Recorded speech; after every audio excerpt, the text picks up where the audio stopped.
दोस्तों, अगर किसी बात पे सीरियस होकर के चर्चा करना है तो उसके बैकग्राउंड को समझने, उसके डेवलपमेंट्स को समझने की ज़रूरत है और हम फर्दर क्या कर सकते हैं, एक लाइन ऑफ एक्शन, एक लाए अमल तैयार करने की ज़रूरत है। कुछ बातें मैं बताना चाहूँगा। जहाँ तक मुस्लिम आरक्षण का सवाल है, इसके बैकग्राउंड में जाने की ज़रूरत है और बैकग्राउंड इसका ये है कि 17 नवंबर 2006 को सच्चर समिति की रिपोर्ट उस वक्त के तत्कालीन प्रधानमंत्री डॉक्टर मनमोहन सिंह साहब को सबमिट की गई। उसके बाद पूरे भारत में एक इनकलाब आया मुसलमानों में कि हमारी हालत तो बहुत ज़्यादा ख़राब है और हमारे लिए कुछ होना चाहिए, और इस तरह के रिपोर्ट्स बाकी स्टेट्स में भी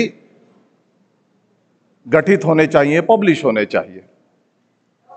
आपको मैं बता दूं कि महाराष्ट्र स्टेट एक बहुत ही प्रगत डेवलप्ड स्टेट है और सामाजिक न्याय की जहां तक बात होती है तो उसकी शुरुआत महाराष्ट्र से होती है और उसकी शुरुआत आपके लातूर से हुई।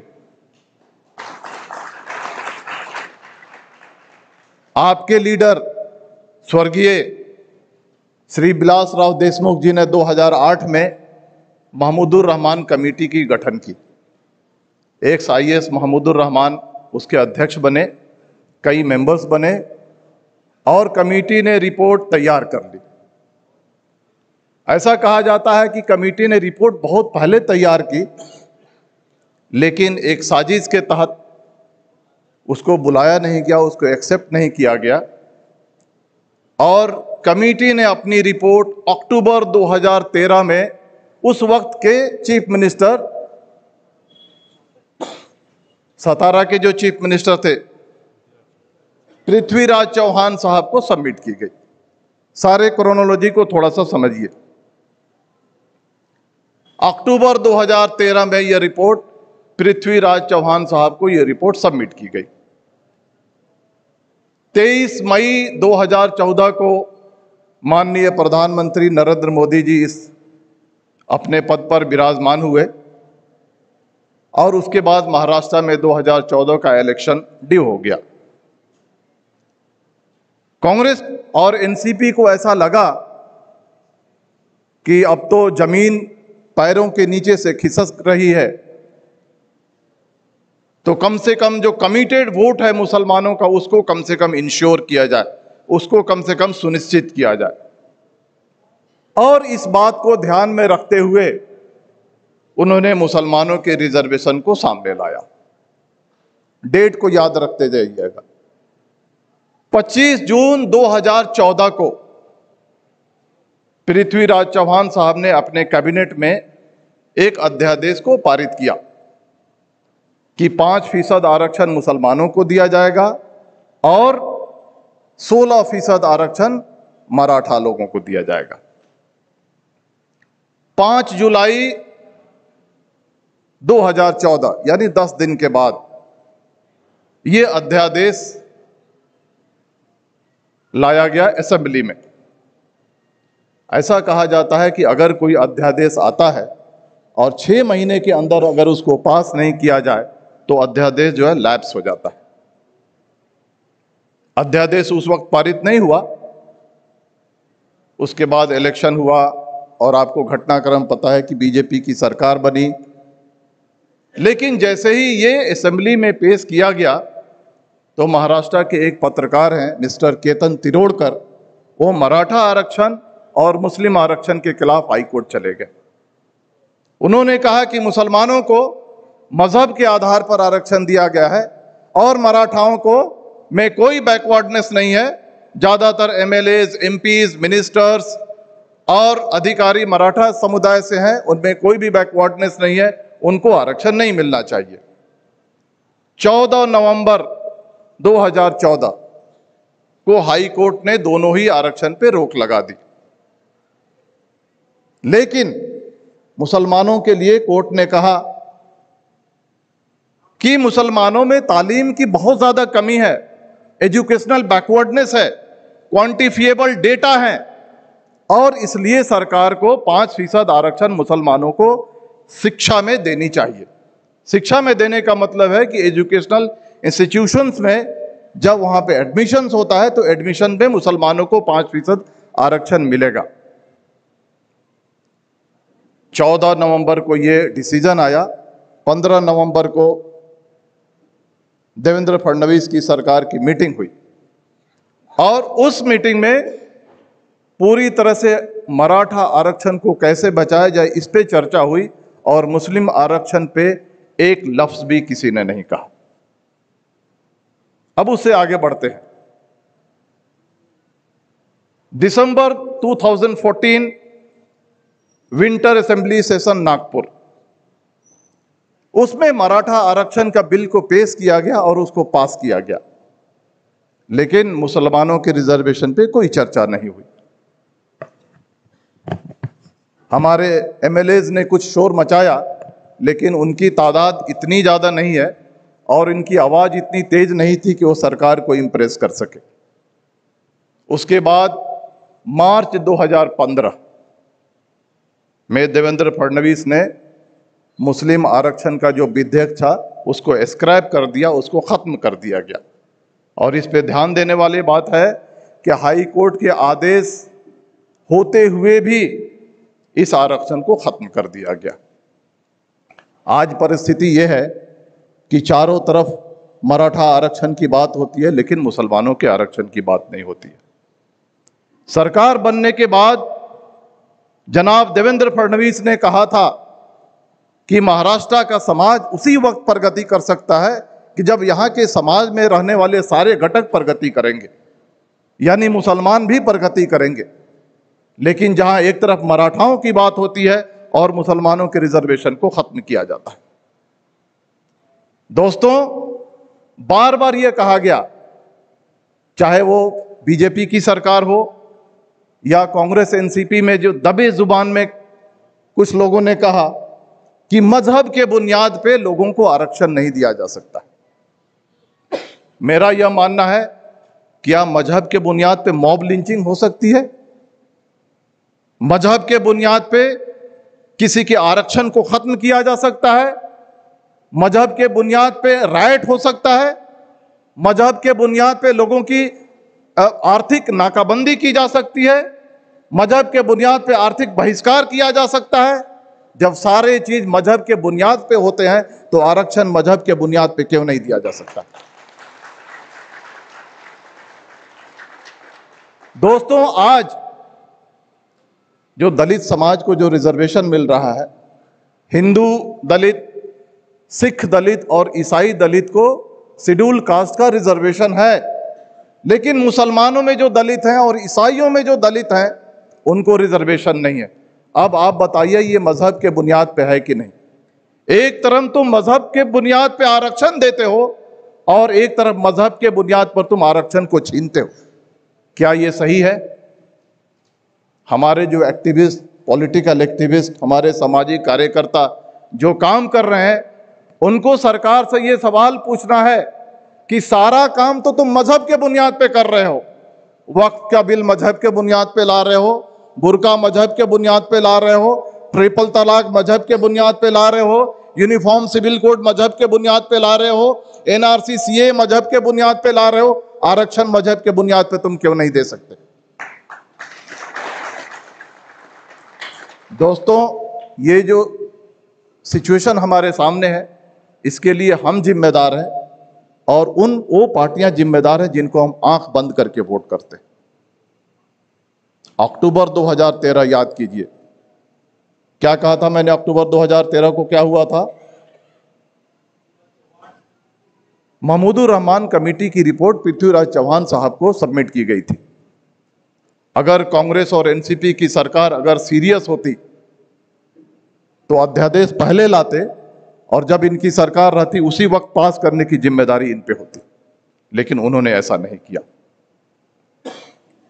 दोस्तों, मैं आपको कहना चाहता हूं कि इस तरह के वर्कशॉप, इस तरह के प्रोग्राम ठीक है होने चाहिए, याद दिलाने के लिए कि हम जिंदा हैं, लेकिन कानून और संविधान के दायरे में जब तक आप सड़कों पर उतरेंगे नहीं, तब तक कि आपको अधिकार नहीं मिलेगा। आप दिखाइए कि आप नाराज हैं, आप दिखाइए कि आपके हक को छीना गया है, आप कानून के दायरे में सड़कों पर उतरिए, डॉक्टर बाबा साहब अंबेडकर और महात्मा गांधी के पुतले के नीचे बैठिए, कलेक्टर को मेमोरेंडम दीजिए, महाराष्ट्र में जाकर के आप रैली कीजिए, तब जाकर के आपको अधिकार मिलेगा। यहां बैठे बैठे अधिकार नहीं मिलने वाला। मोहसिन भाई, नदाब साहब, मनियार साहब, आप सबको मैं कहना चाहता हूं,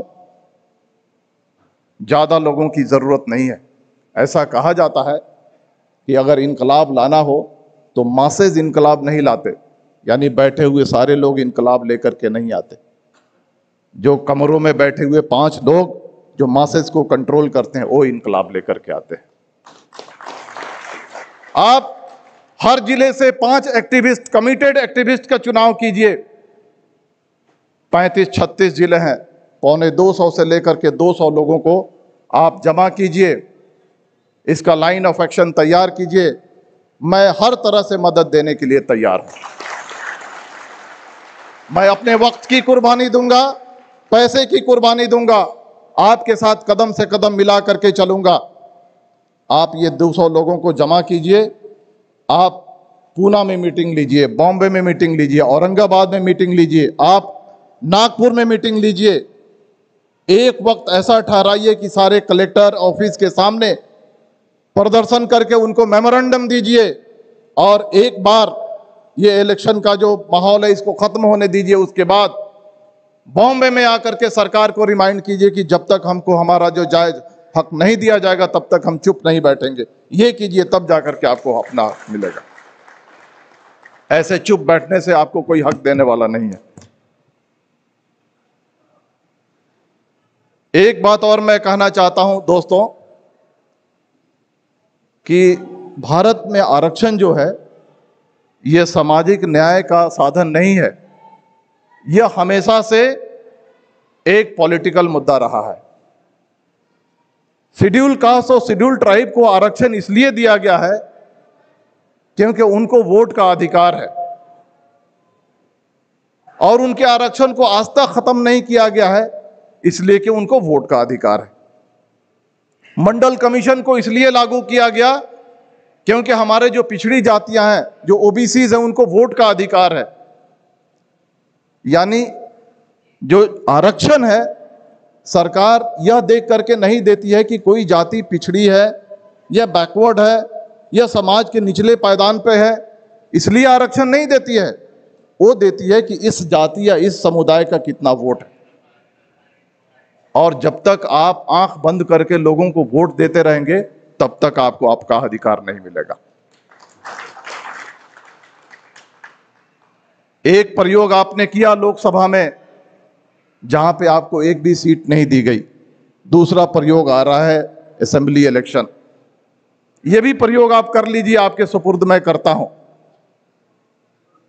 लेकिन जब लोग वोट मांगने आएंगे तो आप उनसे पूछिएगा कि नवंबर दिसंबर 2019 से लेकर के जून 2022 तक जब आपकी सरकार थी तो उस वक्त आरक्षण की बात आपने क्यों नहीं की थी? आपको पता है ना किसकी सरकार थी? एमवीए की सरकार थी, इसी कांग्रेस, इसी एनसीपी, इसी कांग्रेस शिवसेना की सरकार थी।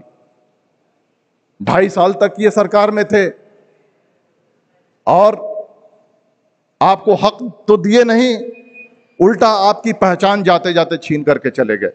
उस्मानाबाद का नाम उन्होंने चेंज कर दिया और औरंगाबाद का नाम चेंज कर दिया। अरे जिसको मनाना था उसको तुमने मना नहीं पाए और उल्टे में मुसलमानों की शनाख्त तुमने छीन ली। जब ये वोट देने के लिए आएंगे, इनकी मैनिफेस्टो जब आपके सामने आएगी तो मैनिफेस्टो आप अपने हाथ में रखिए और कहिए कि इस मैनिफेस्टो के आखिर में हम मुस्लिम आरक्षण को लागू करेंगे, ये लिखो, तब हम आपको वोट करेंगे। है आप में इतनी हिम्मत?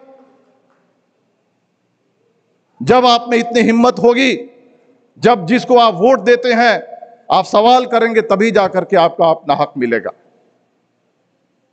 बिहार में कहा जाता है ले दही और दे दही, ये दोनों में बहुत बड़ा फर्क होता है।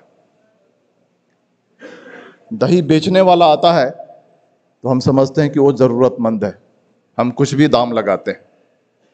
हम खरीदने जाते हैं तो हम जरूरतमंद होते हैं, दही वाला कुछ भी दाम लगाता है। ये दोनों में बहुत बड़ा फर्क है। आप चुपचाप जरूरतमंद बंद करके पार्टियों के सामने वोट देने के लिए मत खड़ा होइए, मजबूर कीजिए उनको कि आपके पास आए। जब वो आपके पास आएंगे, गिड़गिड़ाएंगे, तब आप उनसे डिमांड करो कि हमारे कौम के क्या क्या सवाल हैं, हमारे कौम के क्या क्या डिमांड्स हैं, हमारे कौम के क्या क्या मांगे हैं, और जब तक तुम इनको पूरा नहीं करोगे तब तक हमको वोट नहीं करेंगे। दोस्तों, आपके सामने दो ही ऑप्शंस है। एक ऐसी पार्टी है जो पूरी तरह से आपके एम्पावरमेंट के खिलाफ है, आपकी शनाख्त छीनने के लिए खिलाफ है, आपके आरक्षण छीनने के खिलाफ है, आपके हक हकूक छीनने के लिए आगे है। और दूसरी पार्टी ऐसी है कि दबे जबान में बात करती है। आपके जो हक हकूक हैं उनकी रक्षा कैसी हो, उसका हिफाजत कैसे हो, उसके लिए पूरी तरह से वो फील्ड में नहीं आती है। और ये इसलिए होता है कि आपने नेगेटिव वोटिंग की शुरुआत की है। नेगेटिव वोटिंग का मतलब है आपने किसी को हराने के लिए वोट किया है। आपने हमेशा हराने के लिए वोट करते हैं। जिस दिन आप जिताने के लिए वोट करेंगे उस दिन आपके सारे मसले और मसाइल सॉल्व हो जाएंगे। बहुत सारे महाराष्ट्र में टैलेंट की कमी नहीं है। टैलेंट का मतलब है कि हमारे जो सामाजिक कार्यकर्ता हैं, हमारे जो राजनीतिक कार्यकर्ता हैं, इनमें टैलेंट की कमी नहीं है। आप उनको चुन करके दो, उनको जिताओ, किसी को हराओ मत। जब आपके पास दो ऑप्शन है, बैकग्राउंड उसका दादा आरएसएस में था, उसका बाप आरएसएस में था, और वह जो कांग्रेस में है, उसको लाइन लगा लगा करके आप वोट करते हो, और उसके सामने एक सेकुलर कैंडिडेट जो मोहम्मद पैगंबर सल्लल्लाहु अलैहि वसल्लम के शान में गुस्ताखी होती है तो रास्ते पे उतर के आता है, तो हम उसको हरा देते हो। याद करो। और जो कौम शुक्रगुजार नहीं होती है, जो कौम ग्रेटफुल नहीं होती है, उस कौम की कोई कदर नहीं करता है। जो आपके लिए खड़ा होता है, जो आपके लिए लड़ता है, जो आपके लिए आवाज उठाता है, जो आपके लिए अपनी चैन कुर्बानी, वक्त की कुर्बानी देता है, आप उसके मेहनत की कदर और कीमत कीजिए। नहीं तो लोग कहेंगे कि ये कौम ऐसी है कि इनके लिए कितनी भी मेहनत करो, कितनी भी लड़ो, ये लड़ाई की कदर और कीमत नहीं करती है। मैं कहना चाहता हूं कि आप पॉलिटिकल फोर्स बनिए, और जो लोग आपके सामने आ रहे हैं, कोड ऑफ कंडक्ट डिक्लेयर होने के बाद उनसे सवाल पूछिए और अपनी शनाख्त खुद तैयार कीजिए। दोस्तों,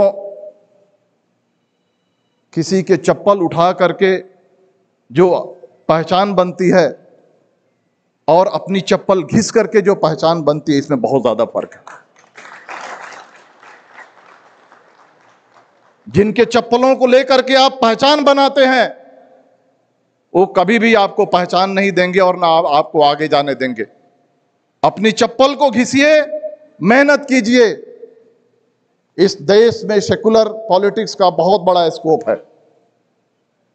आप दलितों के लिए काम कीजिए, गरीबों के लिए काम कीजिए, आदिवासियों के लिए काम कीजिए, पिछड़ों के लिए काम कीजिए, जिन हमारे हिंदू भाइयों पे अन्याय हुआ है उनके लिए काम कीजिए। एक्चुअल पॉलिटिक्स में, कोर पॉलिटिक्स में ग्राउंड पर उतर करके आइए, और तब जाकर के सारे लोग आपको टिकट देने के लिए रेडी रहेंगे। चप्पल ढो करके जब आप टिकट लेंगे उसकी कोई कदर और कीमत नहीं रहेगी। और आपका जो मसला है, चाहे वो आरक्षण हो, स्वरक्षण हो, या आपका शिक्षण हो, ये सारे चीजें एक रात में खत्म हो जाएंगी अगर आपकी हिस्सेदारी पॉलिटिक्स और पावर में बढ़ी। इस पे हर विषय पे अलग अलग चर्चा करने की जरूरत नहीं है। और कैसे बढ़ेगी हिस्सेदारी? जब आप चाहेंगे तभी बढ़ेगी। ये पॉलिटिक्स ऐसा खेल है, ये पॉलिटिक्स ऐसा खेल है कि अगर आप चिल्लाएंगे नहीं तो आज जो 10 एमएलए हैं इसको 0 कर देंगे। आज थोड़ा बहुत चिल्ला रहे हैं, आपको 10 दिया गया है। आप डिजर्व कितना करते हैं महाराष्ट्र में? आप 33 एमएलए डिजर्व करते हैं। इमेजिन कीजिए किसी दिन आपके 30-35 एमएलए चुन करके आ गए, आपके शिक्षण का प्रॉब्लम नहीं रहेगा, संरक्षण की समस्या नहीं रहेगी, आरक्षण की समस्या नहीं रहेगी, और आपके कंसल्ट किए बगैर कोई कानून पास नहीं होगा। और ऐसा नहीं है कि हम चुन करके नहीं आ सकते हैं। महाराष्ट्र में 40 से 45 ऐसी सीटें हैं जहां पे आपकी तादाद 35% से लेकर के 60% तक है, 80% तक है। कभी बैठिए, कभी सोचिए। ये सवाल जो है ये सामाजिक सवाल नहीं है, ये सवाल जो है पिछड़ेपन का सवाल नहीं है, ये सारा सवाल जो है ये पूरा सियासी और पॉलिटिकल है। आप मुत्तहिद हो जाइए और संघर्ष करने के लिए तैयार रहिए। आप लोगों ने हमें बुलाया और यहाँ पे कुछ बातें कहने का मौका दिया, और मैंने लातूर में 1999 से लेकर के 2001 तक मैंने यहाँ पे काम किया है, और हमेशा पहली पोस्टिंग थी मेरी, और हमेशा लातूर से एक अलग सा लगाव रहा है। यहाँ आने के बाद काफ़ी लोगों से मुलाकात होती है, तरोताज़ा हो जाता हूँ, तवानाई बढ़ जाती है। आप सबका मैं शुक्रिया अदा करता हूँ और अपनी जगह लेता हूँ। बहुत बहुत शुक्रिया, धन्यवाद। जय हिंद, जय भारत।